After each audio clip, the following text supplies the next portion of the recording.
할 수 있습니다, 여러분. 이해할 수 있어요. 이해할 수 있어요. 자, 이해 안 되면 다시 한번 보고 다시 한번 보는 거예요.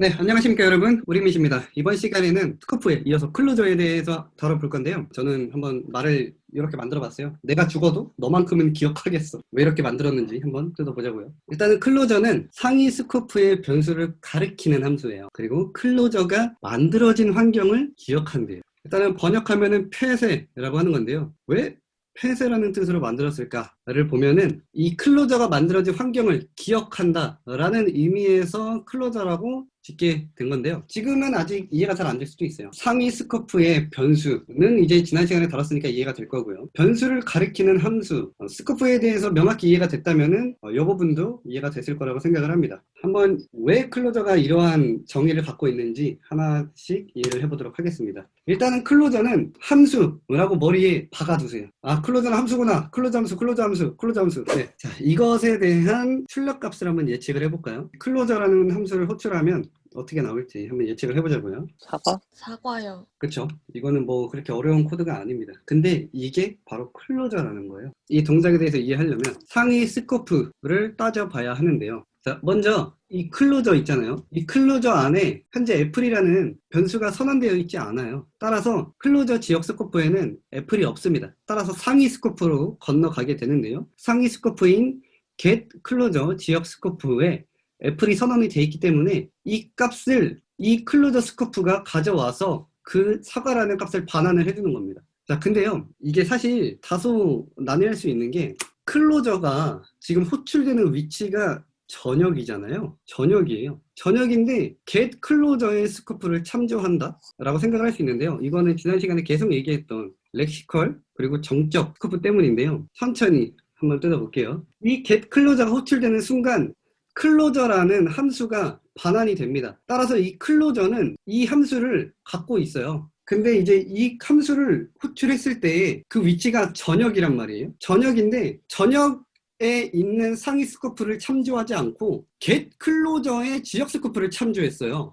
이것을 봤을 때 우리가 알 수 있는 거는 상위 스코프의 변수를 가리키는 함수가 무엇이고 클로저가 만들어진 환경을 기억한다는 게 무슨 의미인지 대강 알 수 있어요. 클로저가 만들어진 환경을 기억한다는 건 렉시컬 스코프를 얘기하는 거고요. 상위 스코프의 변수를 가리키는 함수라는 말은 이 클로저가 만들어진 순간의 상위 스코프가 얘잖아요. 이 get 클로저를 가리키는 함수다. 그 함수가 얘기 때문에 얘가 클로저인 거예요, 지금. 자, 일단 우리가 머릿속에 있어야 되는 건 클로저는 함수다. 이 개념. 자, 다시 한번 뜯어볼게요. 천천히 따라와 보세요. 자, 일단 이것부터 설명을 드릴게요. 애초에 리턴 값으로 함수를 선언하는 것 자체가 말이 안 되거든요. 이거 말이 안 되는 코드인 거 아시나요? 예. 익명 함수는 리턴을 할 수 있는데 지금 이건 아예 선언을 해버린 거잖아요. 함수를 여 안에서. 근데 사실 자바스크립트 엔진은 이거를 선언했다고 인지하지 않아요. 익명 함수를 그냥 바꿔버려요. 그래서 얘는 사실 이름이 없는 함수입니다. 근데 제가 여러분들한테 이해를 돕기 위해서 클로저라는 이름의 명칭을 부여를 한 거고요. 동작은 됩니다. 자바스크립트 엔진이 자체적으로 익명 함수로 바꿔주기 때문에. 자, 아무튼 이 클로저라는 함수가 반환이 됐음에도 불구하고 그 상위 스코프에 있던 이 애플이라는 변수의 값, 이 사과를 기억하고 있다는 거예요. 이거를 기억하고 있는 함수, 그 함수가 클로저라는 거. 이 클로저라는 거를 사용하면 이런 게 가능해요. 바로 함수를 통해서 프라이베이트한 변수를 만들 수가 있다는 건데요. 보통 타 언어에서는 클래스에서 프라이베이트 변수를 만들잖아요. 근데 자바스크립트는 클로저라는 거를 통해서 프라이빗 변수를 만들었어요. 클래스가 없을 당시에는 말이죠. 옛날에는 클래스를 펑션으로 만들었고요. 이처럼 이름만 대문자로 해서 클래스처럼 사용을 했습니다. 자바스크립트 언어는 객체지향 언어인데 엄밀히 말하면 프로토타입 기반 언어예요. 클래스를 사용하는 타 객체지향 언어들은 클래스 기반 언어고요. 프로토타입은 여기서 다루기에는 범위를 벗어나니까 다음에 한번 다뤄보도록 하겠고요. 자, 일단은 클로저는 상위 스코프에 있는 변수를 기억하는 애라고 했습니다. 이 펑션들을 보자고요. getID라는 펑션이 있는데 여기서 언더바 id라는 변수를 반환을 하는데 이 펑션 스코프에는 이 언더바 id를 선언한 적이 없어요. 따라서 상위 스코프인 이 id로 갈 거예요. 그래서 이 우리밋이라는 거를 반환을 해주게 되는 거죠. 그리고 이 set id라는 클로저를 볼게요. 이 함수의 스코프만 보더라도 언더바 id라는 게 선언되어 있지 않아요.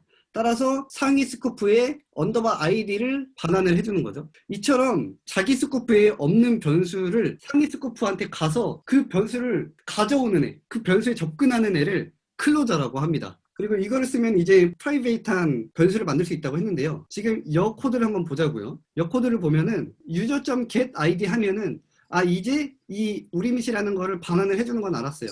근데 user.underbar_id 라고 호출하면은 이 아이디는 호출할 수가 없어요. 이렇게 호출하려면 this 키워드를 사용하면 됩니다. this.underbar_id를 하면 이 유저에서 언더바 아이디로 접근할 수 있어요. 이런 식으로 해서 프라이빗, 외부에서 접근할 수 없는 변수를 만들고 이 외부에서 접근할 수 없는 변수를 수정을 해야 되잖아요. 그 수정할 수 있는 함수를 클로저로 만들어요. 그거를 이제 set id로 만든 건데요. set id로 우리밋이라고 부여하면 이 파라미터 id가 넘어가서 이 id에서 언더바 id의 값을 대입을 해주겠죠. 얘는 이제 상위 스코프에 접근을 할 수 있기 때문에 이 언더바 id에 있는 값을 이 아이디로 바꿔줄 수 있게 되는 거예요. 자, 그러면 이 코드의 출력값은 이렇게 돼요. 처음에 get id 가져와서 우리밋을 출력을 해주고요. 자, user.underbar_id로 지금 접근할 수 없기 때문에 undefined가 나오고, 자, 여기서 set id로 우리밋으로 바꿨죠. 바꿔서 get id를 했을 때 정상적으로 바뀐 것을 볼 수 있고요.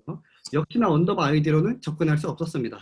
자, 이거가 어떻게 출력하는지, 어떻게 동작을 할지, 반복문에서 0에서 5까지 다 5가 출력이 됐을까를 생각을 해보면 이것은 펑션 레벨 스코어에 해당하는 var 키워드를 사용했기 때문이기도 하고요. 이 setTimeout, 비동기로 동작하는 setTimeout이 비동기 Q로 이동을 해서 그런 거죠. var라고 하면은 이처럼 반복문이 돌아도 그 i가 5로 다 바뀌고 나서 그 i에 접근을 하게 돼요. 그래서 다 5가 출력이 되는 건데 이거를 이제 정상 동작하게끔 하려면 이렇게 동작하게끔 하려면 이렇게 바꿔줄 수 있어요. 클로저를 사용을 해서 그 스코프가 만들어진 환경을 기억하게 하는 거예요. var 같은 경우는 펑션 레벨 스코프를 따른다 그랬잖아요. 그래서 펑션을 하나 만들어서요. 그 펑션에 i를 던지는 거예요. 그러면 이 펑션에 해당하는 스코프이 하나 만들어져서 그 i가 0일 때 0이라는 변수를 키로하고 그 값이 저장이 된단 말이에요. 그 다음에 반복문을 돌아서 i가 1이 됐을 때는 그 1이 여기로 들어가서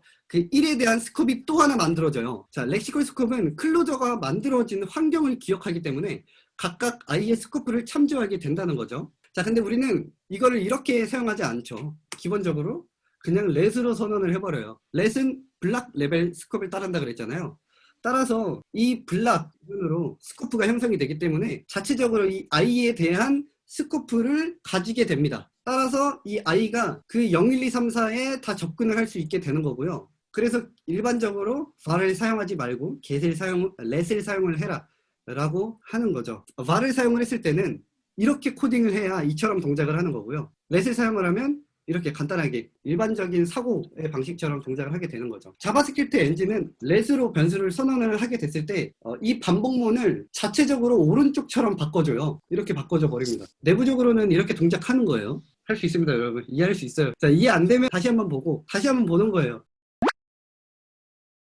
스코프부터 다시 차근차근 진입을 해볼게요. var는 펑션 레벨 스코프를 따른다 그랬어요. 따라서 이 var i는 사실 여기에 i가 선언되어 있고 그 i의 값을 대입하는 거예요. 전역 스코프에 i가 등록이 되어 있다는 거죠. 자, 글로벌 스코프이 있습니다. 글로벌 스코프에 i가 그 값으로 0이 들어가요, 처음에. 그리고 이 setTimeout은 자, 일단은 저 멀리 비동기 Q로 이동을 하게 됩니다. setTimeout은 이 비동기 Q로 이동이 되어 있는 상태예요. 그리고 thread는 계속 이 포문을 돌리고 있어요. 자, 이 다음 포문에서 i가 1로 증가되죠. 그러면 얘는 0이 아니라 1이 되고요. 그 다음에 2가 될 거예요. 그 다음에 3이 되고, 그 다음에 4가 되고, 그 다음에 5가 되죠. 그리고 얘 싱글 스레드의 역할이 끝났으니까 얘가 이 역할보다 일찍 끝났다고 하더라도 비동기 일이 끝났더라도 대기 큐에서 이렇게 기다리고 있다가 싱글 스레드 스택이 비면은 이 타임을 그 스택에 넣어주잖아요. 그때 이제 스택은 한 번에 한 개밖에 못 하니까 그때 이 타임을 실행시켜 주는데 거기서 i에 접근을 하잖아요. 근데 접근하려고 보니까 이미 i가 5로 바뀌어져 있는 거예요. 자, 일단은 이 펑션 스콥에 i가 없잖아요. i가 없어서 상위 스코프로 가는데 상위 스코프는 전역이란 말이에요. 왜냐? var로 선언을 했기 때문에. 네, 그래서 얘한테 접근을 해서 5가 출력이 되는 거죠. 네, 그래서 아무튼 이 var을 사용을 했을 때는 또 다른 이 i를 기억할 수 있는 스코프를 만들어줘야 하기 때문에 펑션을 하나 만들어준 거고요. 그 펑션에서 스코프가 만들어져서 i를 기억할 수 있게 되는 거죠. 또 다른 방법으로는 let을 사용해서 블락 레벨 스코프로 동작을 하도록 해준 겁니다. 정리할게요. 클로저는 상위 스코프의 변수를 가리키는 함수다. 클로저가 만들어진 환경을 기억한다 라는 거죠. 네, 이렇게 해서 2시간에 걸쳐서 스코프와 클로저에 대해서 알아봤는데요. 고급 개발자가 되기 위해서는 이 스코프와 클로저에 대한 개념을 꼭 알고 활용할 줄 알아야 합니다. 따라서 이해가 안 되셨다면 한 대여섯 번 계속 반복해서 봐보시고요. 그래도 이해가 안 됐다라고 하면은 나는 아직 이 스코프와 클로저에 대해서 이해할 때가 아닌 겁니다. 어느 정도 실력이 쌓였을 때 다시 한번 이 해당 영상을 참고해 보시길 바라겠고요. 이상으로 구독과 좋아요, 알림 설정, 댓글까지 부탁드리면서 영상 마치도록 하겠습니다. 감사합니다. 지금까지 우리미씨였습니다.